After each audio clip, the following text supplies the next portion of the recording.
नमस्कार दोस्तों। आज है मजदूर दिवस, लेबर डे, अंतर्राष्ट्रीय मजदूर दिवस।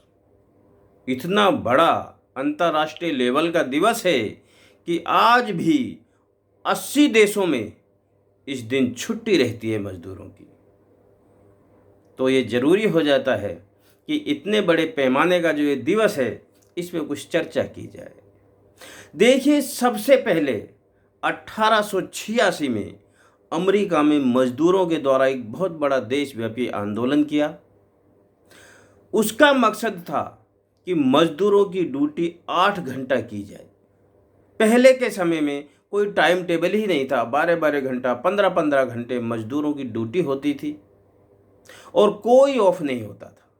इसलिए 1886 में एक बहुत बड़ा आंदोलन अमेरिका में हुआ। इसमें बहुत से मजदूरों की मौत भी हुई। लेकिन 3 साल बाद आखिरकार वहाँ की सरकार, प्राइवेट सेक्टर, उद्योगों ने ये सोचकर निर्णय लिया कि मजदूरों की ड्यूटी 8 घंटा रखी जाएगी। 1 मई 1889 में ये 8 घंटे का ड्यूटी का प्रस्ताव लागू हुआ। लेकिन भारत देश में ये स्टार्ट हुआ 1 मई 1923 चेन्नई से शुरू हुआ था। चेन्नई में सबसे पहले मजदूर दिवस मनाया गया 1 मई 1923 को। तब से लेकर अब तक हमारे यहाँ भी 8 घंटे का जो लेबर का ड्यूटी है उसका कानून बना हुआ है। दोस्तों, अब हम जानेंगे कि ये जो मजदूर दिवस है, लेबर दिवस है, इसका मकसद क्या है। देखिए, नंबर 1 पहला है, भारत में मजदूर दिवस का मकसद है मजदूरों और श्रमिकों की उपलब्धियों का सम्मान किया जाए। मजदूरों के द्वारा जो हमें उपलब्धियां मिलती हैं देश को, उनका सम्मान किया जाए। असली श्रम वही है जिसमें परिवर्तन होता है और एक मजदूर, किसान ही असली कलाकार होता है। मजदूर कौन है? मजदूर कौन है? जो पूरे दिन काम करता है और रहता है मौन, वो है मजदूर। अगर इस जहां में मजदूरों का नामो निशान होता, अगर इस जहां में मजदूरों का नामो निशान ना होता तो ना होता हवा महल, ना ताजमहल होता। ये मकसद है मजदूरों का। देखिए, काम कोई छोटा या बड़ा नहीं होता। काम करने वाला छोटा या बड़ा नहीं होता। मालिक हो या मजदूर, सबका अपना महत्व होता है। नंबर 2, और क्या मकसद है मजदूर दिवस का? नंबर 2, मजदूर दिवस का मकसद है कि इनके हक और अधिकारों की आवाज़ को बुलंद किया जाए। हमेशा उनको सर्वोपरि रखा जाए। मजदूरों की आवाज़ों को, उनके हक और अधिकारों को। क्यों?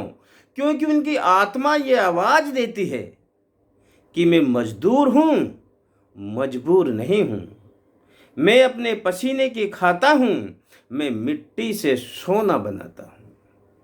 दिन में मेहनत से ईमानदारी के बीज बोता हूँ। मैं दिन में, मजदूर की आत्मा क्या बोल रही है? मैं दिन में मेहनत से ईमानदारी के बीज बोता हूँ, तभी तो रात को सुकून से सोता हूँ। मजदूरों के भी अधिकार हैं, क्योंकि उनके भी घर परिवार हैं। मेहनत उनकी लाठी है और मजबूती उनकी काठी है। बुलंदी ना सही नीम है, लेकिन यही तो वो मजदूर जीव है। नंबर 3, इस रोजगार दिवस का मकसद, महात्मा गांधी जी ने कहा था, किसी भी देश की उन्नति उस देश के मजदूरों और किसानों पर निर्भर करती है। इसलिए मजदूरों का मान करो, उनको सम्मान दो, उनके हक अधिकार की बात करते रहो। देखिए, श्रम एक ऐसी प्रार्थना है जिसका फल ये प्रकृति देती है, कभी खाली नहीं जाएगा। श्रम एक ऐसी प्रार्थना है जिसका फल ये प्रकृति देती है। इंसान एक ऐसी रचना है जिसे एक काम से आराम तभी मिलता है जब वो दूसरा काम पकड़ लेता है। इसलिए इस मजदूरी रूपी इंसान का सम्मान किया जाना चाहिए, क्योंकि कर्म ही असली पूजा है। इसलिए भी श्रमिकों का मान सम्मान करना चाहिए। थोड़ा आराम भी होना चाहिए। 8 घंटे की ड्यूटी के बाद कम से कम एक वीकली ऑफ उनको रेस्ट आराम के लिए मिलना चाहिए। क्यों आराम क्यों होना चाहिए? कि जिस खेत को आराम दिया जाता है वो बहुत अच्छी फसल देता है। देखिए, कहने को तो जो मजदूर है एक छोटा लेबर है, परंतु उसी को रास्ते का ज्ञान है। ये हम सभी के लिए नसीहत है। हम सबको जानना है और ये मानना चाहिए कि वो मानने को तो एक छोटा सा लेबर है, परंतु रास्ते का उसी को ज्ञान है। और घमंड ना कर ए इंसान अपनी ऊंचाई का, क्योंकि उसके पसीनों का तेरे कंधों पर भार है। तो आज मजदूर दिवस पर इतना ही। जय हिंद।